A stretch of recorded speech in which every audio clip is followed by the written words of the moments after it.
द्वारा संचालित ज्योतिष एवं वास्तु की कक्षा में आप सभी का स्वागत है। सर्वप्रथम मैं अपने आध्यात्मिक गुरु परम श्रद्धेय रविंद्र कृष्ण नरोड़ा जी के चरणों में नमन करते हुए और आज भगवान का आशीर्वाद प्राप्त करते हुए ज्योतिष में सौर परिवार के बारे में बताना चाह रहा हूं,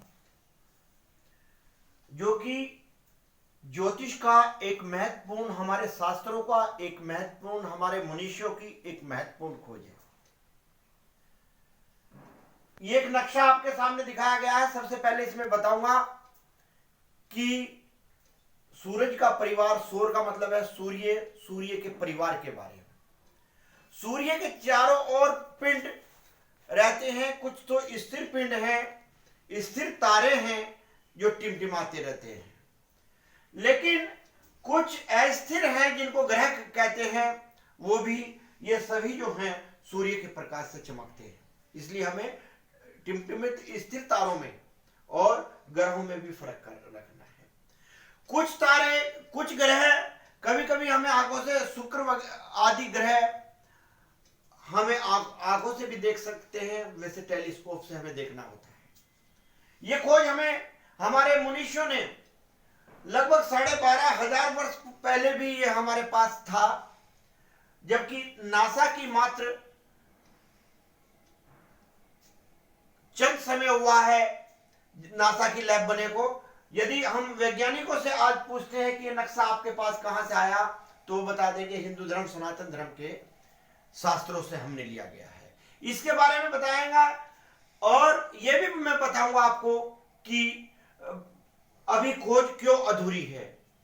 हमें ज्योतिष का जैसे महत्वपूर्ण सब्जेक्ट पढ़ करके इसमें जिस तरीके से लैब में केमिस्ट्री, फिजिक्स आदि पढ़ाए जाते हैं, ज्योतिष की भी आज उसी तरह मान्यता है। सभी जो ज्योतिष के छात्र हैं, मैं उनको बताता हूं कि सौर परिवार क्या है। आज सबसे पहले इसको याद करने की दिक्कत आती है। सबसे पहले मैं याद करने का एक साधारण सा तरीका आपको मैं बता रहा हूं। क्या तरीका है, किस तरीके से सूर्य के चारों तरफ सभी ग्रह चक्कर लगाते हैं। गति भी दो प्रकार की होती है ग्रहों की, चलते भी हैं, ऐसे भी दौड़ लगाते हैं, और ये भी गति चलती है। दोनों गति अपनी जगह, लट्टू भी घूम रहे हैं, लट्टू की तरह भी घूम रहे हैं सभी ग्रह, और चल भी रहे हैं। इनकी अलग अलग स्पीड है। लेकिन सबसे पहले कैसे सेट करते हैं, दिनों के नाम ही ग्रह हैं। जैसे शनि ग्रह, शुक्र ग्रह, गुरु, मंगल। किस तरीके से सेट करते हैं कि सबसे दूर कौन सा है। जैसे हमारा सबसे लास्ट में हमें पड़ता है शनिवार, तो सबसे पहले हमें सबसे दूर जो है सूर्य से, ये सन है, सूर्य से सबसे दूर हमें बैठा देना है। याद करने का तरीका है, क्या बिठा देना है हमें, शनि। सबसे दूर शनि पर बैठा देना। जिस तरीके से हमने होरा समझाया था, होरा में पीछे हटते चले जाते हैं, एक दिन छोड़ करके। शनि के पहले वाला दिन कौन है, शनि के पिछले वाला दिन कौन, शनि से पिछले वाला दिन है शुक्रवार, एक दिन छोड़ करके। जिस तरीके से होरा में हम समझाते आए हैं उसी तरीके से करना है। तो गुरु छोड़ देंगे, सॉरी शुक्रवार छोड़ देंगे, शुक्र के से पहले वाला है गुरु।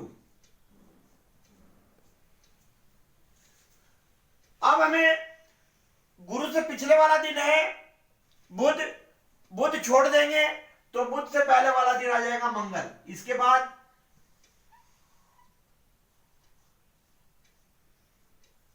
ये मंगल है, जरा आगे ला करके दिखा सकते हैं बाद में, मंगल। और मंगल से अगली होरा कौन सी होती है, मंगल से पिछले वाला दिन छोड़ देंगे चंद्रमा, चंद्रमा से पिछला दिन है रवि। रवि की जगह हमें पृथ्वी को लेना है, पृथ्वी। रवि तो खुद है, तो रवि का यहां पे याद रखना है आपको, पृथ्वी ले लेना है, क्योंकि पृथ्वी भी एक सूर्य के परिवार में आती है। जिस तरीके से ग्रह चक्कर लगा रहे हैं उसी तरीके से पृथ्वी भी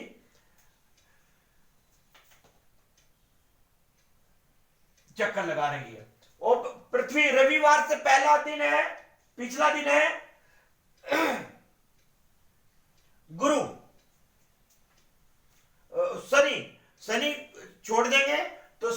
पिछला दिन हो जाएगा शुक्रवार, वीनस।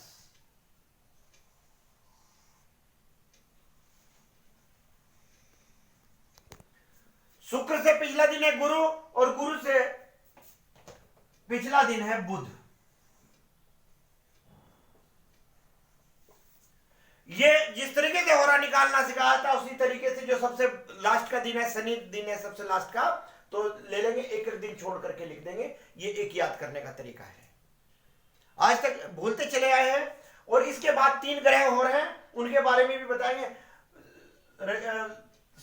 सूर्य से सबसे ज्यादा दूर है शनि, लेकिन इसके बाद 3 ग्रहों को और मान्यता है। हमारे जो मुनीषी थे उन्होंने भी उनके बारे में बताया है और हम भी बता रहे हैं। इसके बाद आता है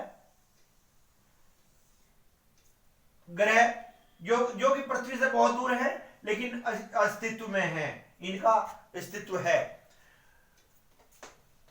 यूरेनस, यूरेनस के बाद है नेपच्यून,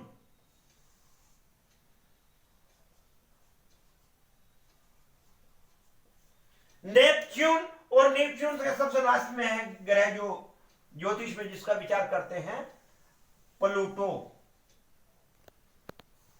बहुत नाम सुना होगा प्लूटो, लेकिन मेन जो जिनके बारे में जिनके उसमें हमारे मुनीषियों ने दिया है वो ये ग्रह हैं, लेकिन ये शनि तक ही ग्रह हैं। अब इसके बारे में मैं आपको बताता हूं कि अभी हमारी खोज क्यों अधूरी है। हमें पढ़ाया गया, विज्ञान के अंदर हमें पढ़ाया जा रहा है कि हमारी जो खोज है, एक ग्रह जो थे, यहां तक कि पृथ्वी भी एक सूर्य का टुकड़ा थी, वो गिरी, कालांतर में किसी काल में वो गिरी और सब आग का गोला थी। लेकिन ज्योतिष इस चीज को नहीं मानती है। क्यों नहीं मानती है? क्यों? अभी हमें जो पढ़ाया गया है और उसमें ज्योतिष में क्या अंतर है, ये मैं ज्योतिष के छात्रों को बता रहा हूं। यदि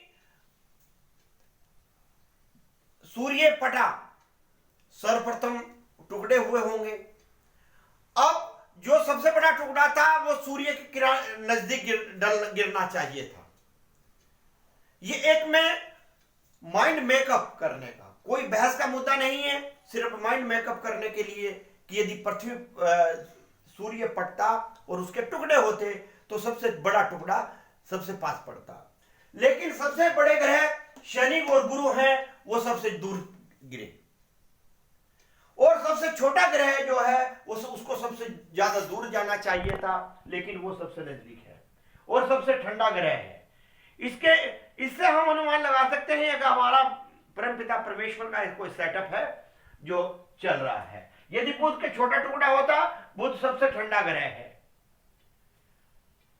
मंगल, शनि ये इनकी अपेक्षा में, ये जो बुध है, बुध एक राशि इधर और एक राशि उधर, यानी कि सूर्य के साथ ही, सूर्य से ये ज्यादा से ज्यादा है 45 डिग्री दूर हट सकता है। तो ये एक क्या है? ये एक ईश्वर का कोई सेटअप है, इसमें हमें खोज करने की अभी आवश्यकता है। दूसरी चीज कि पृथ्वी, यदि जिस तरीके से हमें विज्ञान के अंदर पढ़ाया गया, यदि पृथ्वी पड़ती तो आज कोस कोस पर जो पानी है वो भी बदला हुआ है। पृथ्वी के अंदर किसने इंजेक्शन से कहीं कोयला, कहीं सोना, कोई तांबा, ये अब हर एक जगह, हर एक मिट्टी में पता नहीं क्या क्या इसके अंदर दबा हुआ है, ये ना होती तो अभी आज भी खोज की आवश्यकता है। सभी छात्रों से मैं निवेदन करना चाहता हूं, जो ज्योतिष के छात्र हैं इसमें लग जाएं और कोई नया करके, विज्ञान की तरह नया करके, क्योंकि ज्योतिष एक विज्ञान है, इसी के साथ में यदि किसी का कोई भी इसके अलावा भी कोई समस्या है तो वो शेयर कर सकते हैं। हमारा डिस्क्रिप्शन में नंबर है, कोई पढ़ना चाहे वो भी पढ़ सकते हैं। उत्तर प्रदेश संस्कृत संस्थान खुशी का विषय है कि इस समय फ्री पढ़ा रहे हैं और आगे भी उनका क्या प्लान है, आगे कालांतर में आप जानेंगे। आज वीडियो बड़ी ना हो, इसी के साथ में जय तो संस्कृत, जय तु ज्योतिष।